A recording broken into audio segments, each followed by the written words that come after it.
I keep telling you, don't touch the buttons. Don't touch the buttons, Pikachu. Gee, you ruined my musical intro. You didn't ruin anything.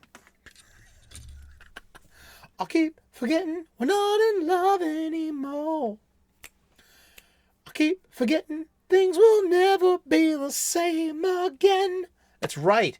I lost the Star Wars. But you don't have to. Thank you so very much. How are you? 3 p.m. U.S. Eastern Daily. Welcome to the Comics Coffee Table. Pull up a chair, bring a cup of whatever it is you're shoving under your nose today there, pal.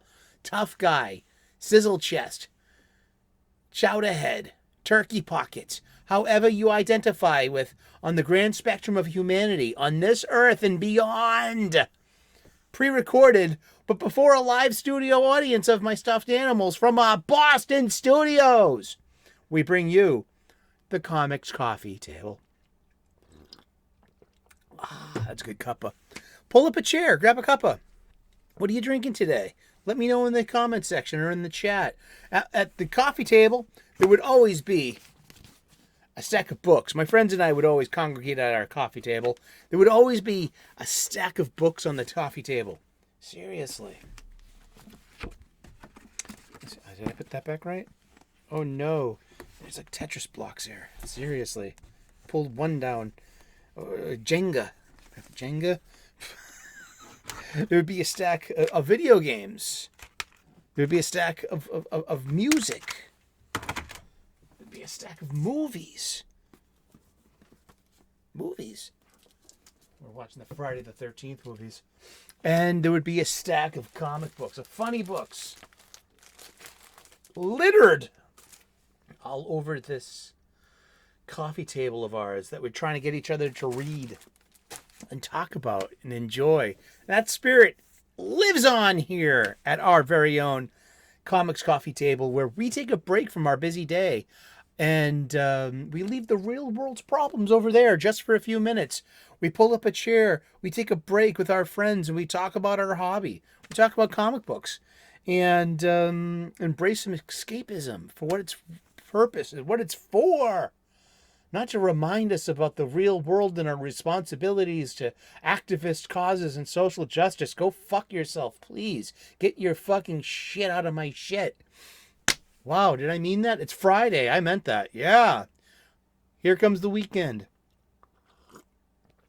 And hopefully it's a good Friday for you too. Hopefully you're looking forward to the weekend and you got some plans with some loved ones. And you keep yourself company and you're in good company and break bread with friends and family. And there's nothing quite else in the world like, being invited somewhere. So I hope that you get everything you deserve. Indeed. We are reboxing, rebagging, and reboarding my entire collection here on this show. It's wrapping up as well. I'm almost out of comic books. Seriously. I mean, the past 10 months... Well, 9. We took August off. But, we've been reboxing, reboarding, rebagging my entire collection. And it's been great. Along the way, I've wrapped my head around grading and the price guide, too. These books were given to me by my parents last Christmas. So this entire season has been dedicated to my parents. Thank you. I love you. And... very informative, very educational. It's kind of like I'm also a chef by trade, and I never stop learning about my trade. I've never stopped learning about my hobby either, comic books. And it's fun, it's informative. It's a great way to spend a few minutes in a day talking here with you guys here at our Comics Coffee Table. Since I'm reboarding, rebagging, and reboxing my entire collection, I need supplies. I'm picking them up from my local comic book shop, my LCS. That's right. Not only am I picking up new releases and the occasional back issue at my local comic book shop, I'm getting boxes. Always make sure the lid is included in your box before you purchase it. Yeah, that will transform magically into this. I'm also picking up bags, Snugs. $6.99 for 100. I'm also picking up acid-free boards. You know? Should have been using all the boards the entire time. That would have given my comic book collection a fighting chance to stay out of the dollar bins. I'm pretty sure of that. And hey, live and learn. That's what my mom said all my life. Live and learn, kid. Live and learn. Well, there you go, Ma. Thank you. And thank you guys for showing up daily. You're great. Really. I don't know how else to describe these feelings I have. Pika, you're supposed to look this stuff up before the show. Thanks, Pika. Actually, I'm very grateful for the Pika, very grateful for Drinka, and grateful for the Canadian Bear, the studio audience, and yourself. The show is designed to tune in any time of the day, and you can be part of the conversation in the comment section. Continue this comic book shop style conversation. But at 3 p.m. U.S. Eastern daily is when the show premieres, and there's usually a hop-in live chat full of some great cats, and we just hang out, talk about comic books. It's great. It's really fun, and you are welcome. Bring a friend. Tell somebody. So yeah, let's get to it. We have killed this box. This once was a long box full of comic books, and now it's on its way to the recycle bin. And the romantic fool that I am, I'm hoping that this cardboard ends up being a future funny book. Wouldn't that be great? I think that's a fitting fate as a floppy. Aw.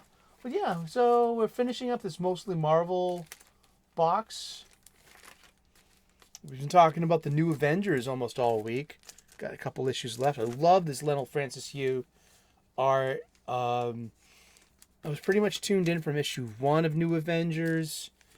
And so I only got 3 issues here. And then it skips ahead. Where I picked this up for $4.50? When and why? Is this a variant cover? And it's not.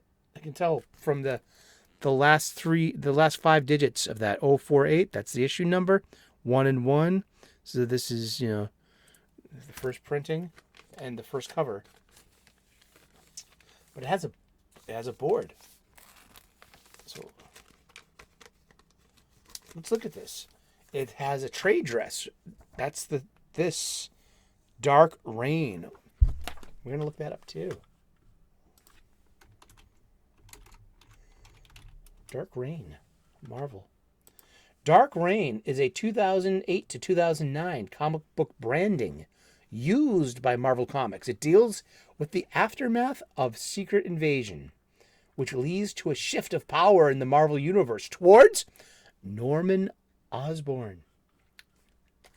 The title refers to Osborn's rise to national power and the ramifications thereof. Joe Quesada, then editor-in-chief of Marvel Comics, stated, "Dark Reign is not really an event. It's what's happening in the Marvel Universe."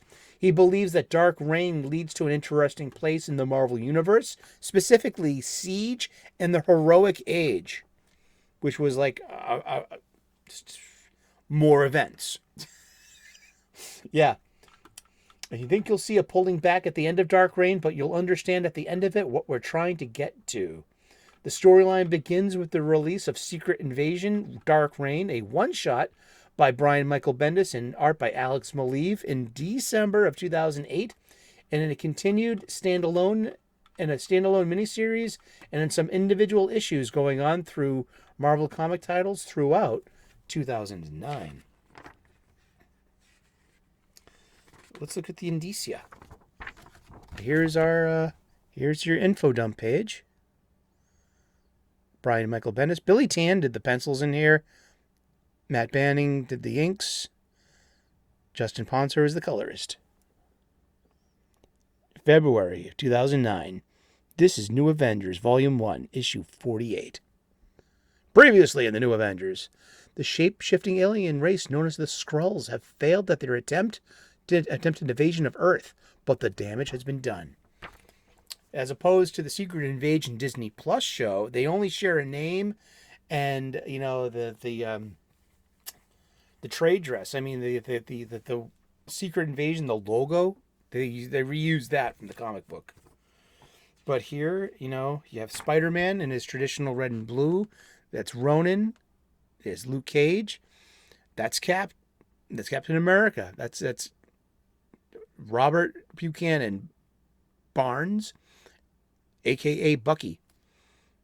And a.k.a. the Winter Soldier. And there's Logan, the Wolverine. The one and only. I'm just saying that to troll yous. Tony Stark took the blame for the invasion and has been stripped of his role as both leader of the Avengers and director of a now-defunct S.H.I.E.L.D., while Thunderbolt's leader and one-time supervillain Green Goblin, Norman Osborn, has risen to power and has been appointed to replace Stark. Still, none of them, not even the Avengers, can even know the full extent of the invasion of which of them or could still be a Skrull agent. During the invasion, the growing paranoia creates a rift in the marriage of Avengers Luke Cage and Jessica Jones. Worried for the safety of their child, Jessica seeks shelter at the Avengers Tower under the watchful eye of Stark's butler Jarvis to wait out the worst of it. But when the invasion final battle hits its zenith, Jessica Jones made the selfless decision to leave her child with Jarvis and fight alongside her husband. Little did she know, Jarvis was a Skrull. And by the time Jessica figured it out, Jarvis and the baby were gone. Here we go. The aftermath of the Dark Reign.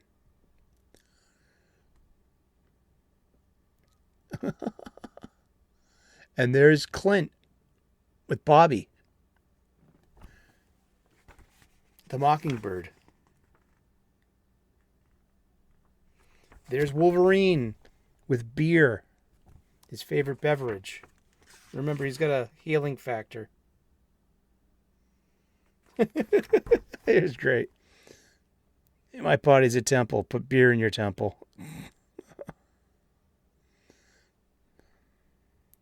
Yep. Bucky. Bucky, Cap's old partner. This is my wife, Mockingbird. Aw. Because they were married. And then they got a convoluted history. And they keep breaking them up too. And Clint can't be happy. We have to torture Clint. But you have to torture your you know. And here she is, the real. She didn't do anything. That's Jessica. Jessica Drew was kidnapped by the Skrulls. And so the Jessica Drew that we've had since issue 1 of New Avengers, you know, this is the real deal. I love the look. I love Bucky Cap's look. I love that, you know, the shininess, the black, the black pants.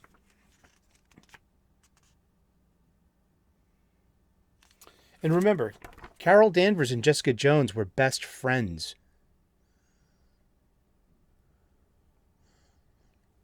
And now the baby's gone. And look, even way back then, is Shuri the new Black Panther? Reggie Hudlin, February 2009. None of that was original, you know. But look, here are your new Avengers. I love Carol Danvers back then. It was Miss Marvel Warbird. Hey, look, a video game ad. Spider-Man video games are really cool. I've always loved Spider-Man video games. But Norman Osborn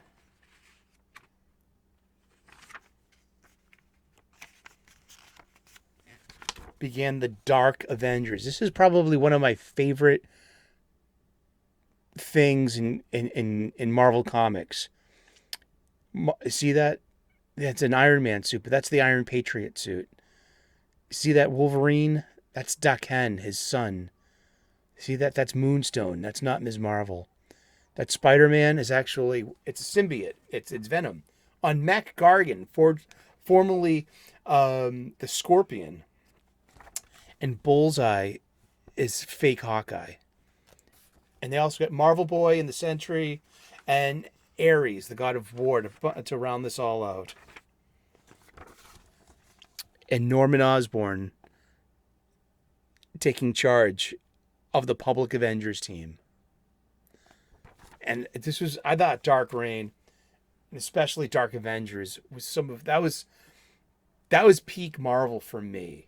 And then I think it had to go somewhere. You know, that was our year of Marvel, and that was a good year, in my humble opinion. For me, that's where Marvel peaked.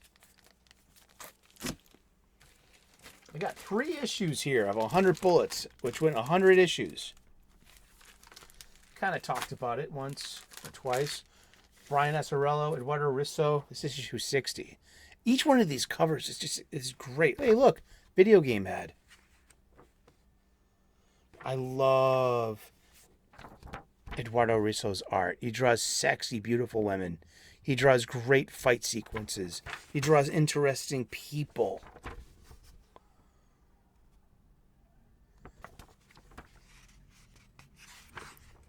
Look, a video game ad. Wow. Go figure.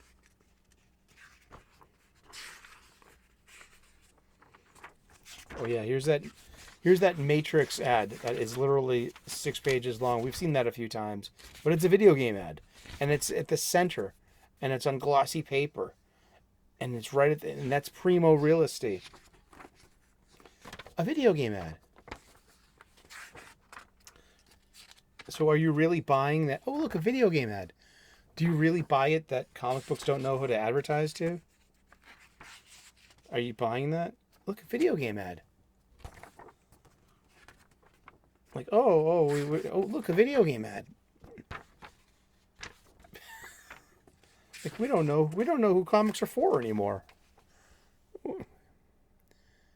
June of 2005.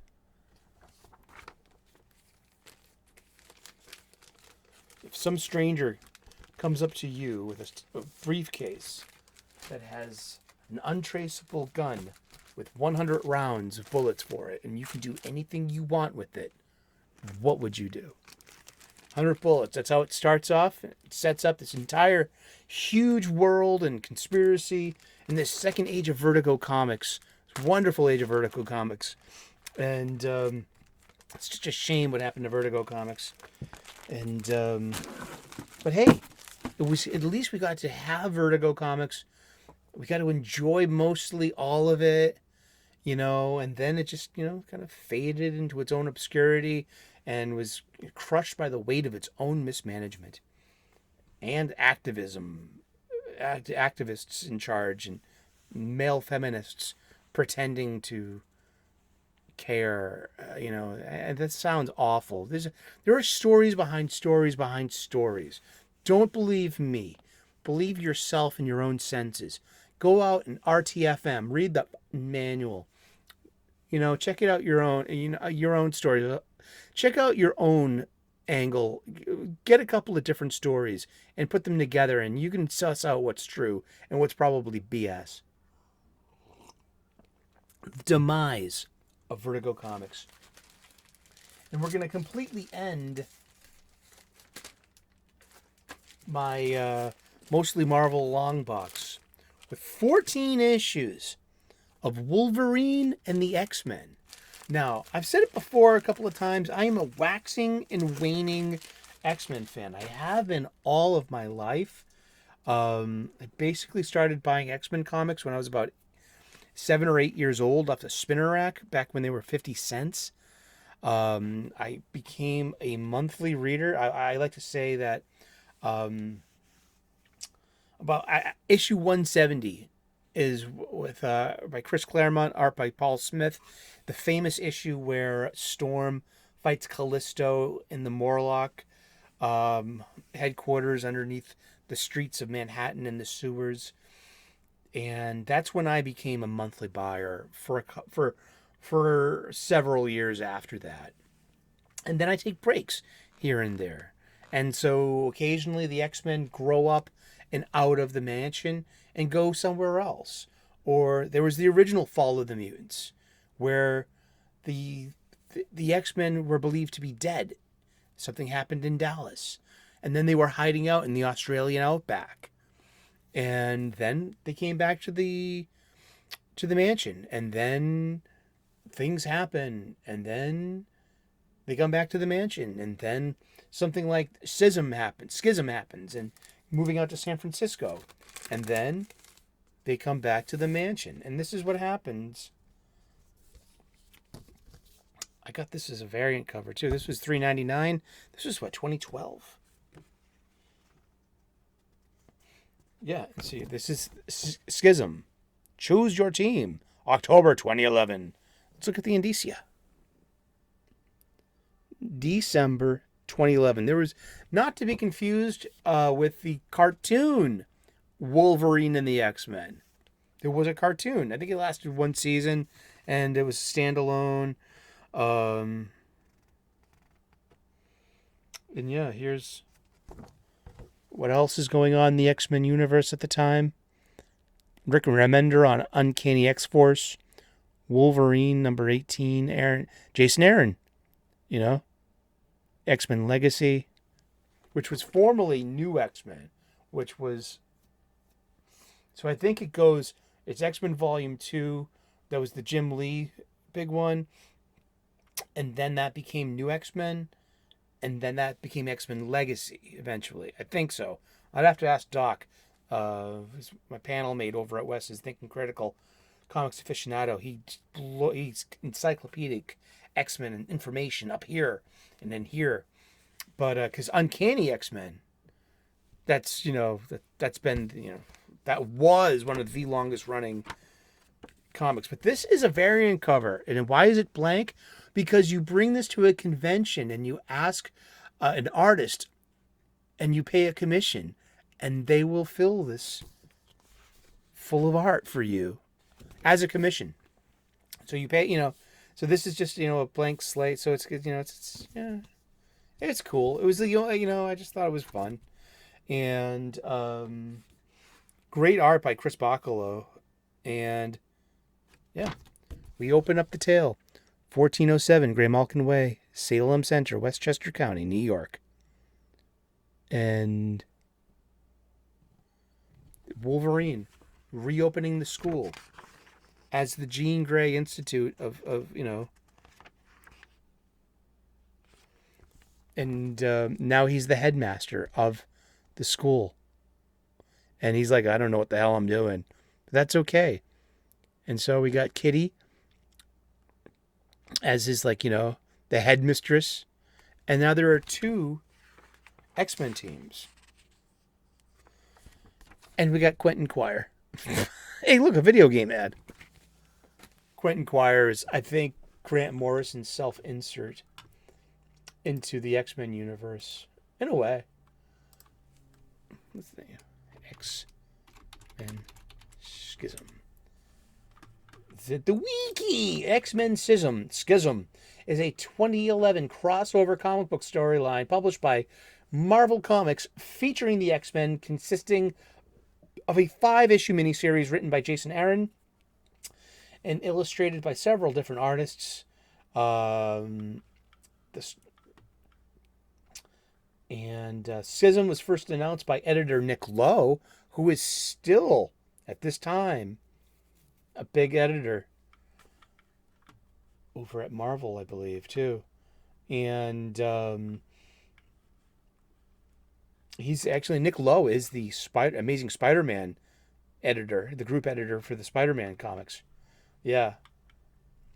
Let's see. The event deals with a series of strong disagreements between Cyclops and Wolverine over decisions throughout the storyline, leading to a schism between the X-Men. Schism brought big repercussions towards the X-Men franchise, including the end and later a relaunching of long-running Uncanny X-Men. and a definite split among the X-Men, leading to a new status quo presented in the X-Men Regenesis storyline, which establishes both sides of the schism. Cyclops delivers a speech to the UN, asking for all Sentinel programmers around the world to be decommissioned. Let's see, and then there's because by this time the X-Men are in San Francisco, and I believe that their headquarters is on Alcatraz Island. Is that it? See, this is when I wasn't really into it, and then after this comes like this, all new, all different X-Men as well. So Cyclops' powers are broken, and so he can't shoot his optic beams in a linear straight line. They kind of just go quirky and have a mind of their own. And now Magneto is on their team, and so you have Emma Frost, Cyclops, Magneto on the run as some renegade X-Men, while Wolverine goes back home to New York and reopens the Xavier Institute for gifted children as the Jean Grey Institute. I think she's dead at this time.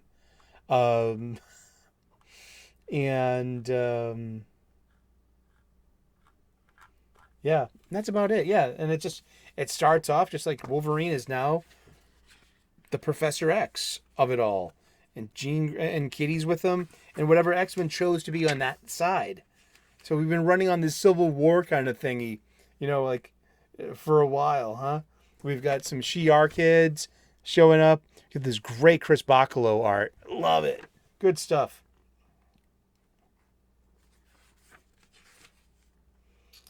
And Cade Kilgore. I'm the new Black King of the Hellfire Club, and I've come to be a student.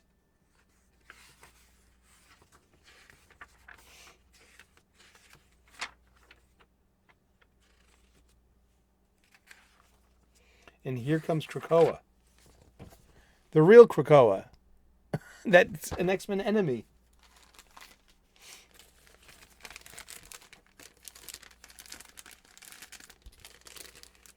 Wow, how much was this? $3.99. So yeah, this was a $3.99 comic back in 2011. And it's been, so here we go. Here's your info dump page. If you were born with different mutant powers, the Jean Grey School for Higher Learning is the school for you. Founded by Wolverine and staffed by experienced X-Men, you will learn everything you need to know to survive in a world that hates and fears you. There you go. You got...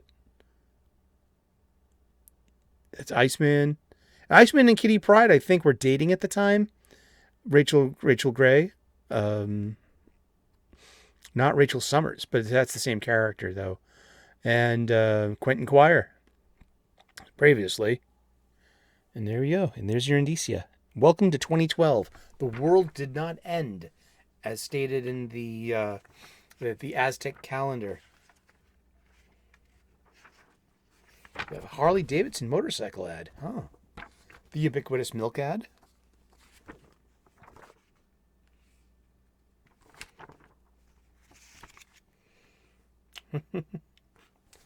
Wolverine trying to give the hard sell to Bobby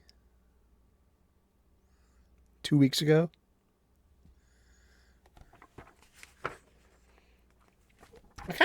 I like this look for Bobby. Like this kind of like the ragged ice. He's not it turns out Bobby Drake is an Omega level mutant. What does that mean? Omega level mutant means you could probably destroy the world. You're OP'd. You're overpowered. But I love the look at these. This is a huge, it's not a splash page. Would you define this as a splash page? No, but it's just a double page spread. You got, 2 panels on top and 6 panels on the bottom here. But I love the panel progressions here. It's really cool. But this is all about, protecting the kids and teaching them in a new academy. This is what I would like to see out of current X-Men. Let's get off of the Krakoan age and let's go back to a more idealized age.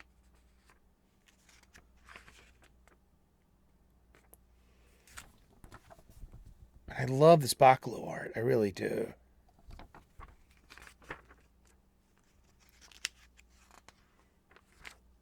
Here's some Humberto Ramos, some Spider-Man for you. I know Humberto Ramos when I see it. But yeah, this was pretty fun. So it's kind of like he goes all, Bobby learns how to be all Green Lantern in a way. He makes snowmen and he makes an army for himself. Bobby, this is unbelievable. How are you doing this? Like, I don't know. The idea just came to me. You know? That's pretty cool. So Bobby's pretty darn powerful. And he kisses the girl. And this is, and you know. I know, huh?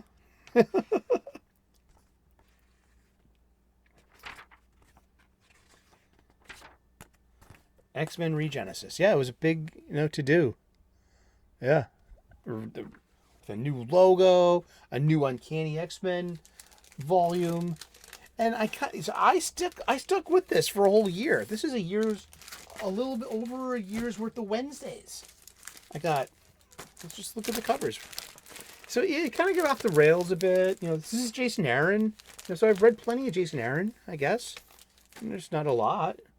Quentin Quire, being a punk. Just like the artist changes up. Kitty becomes impregnated with what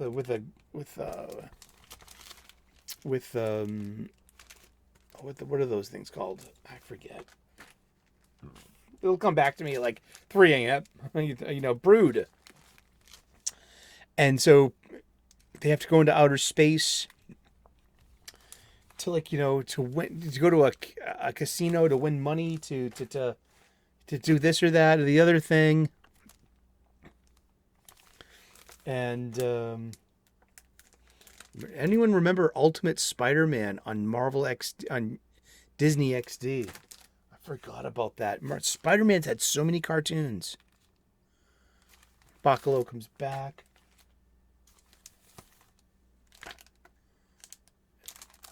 Avenger or X-Men now comes. See the trade dress up top here?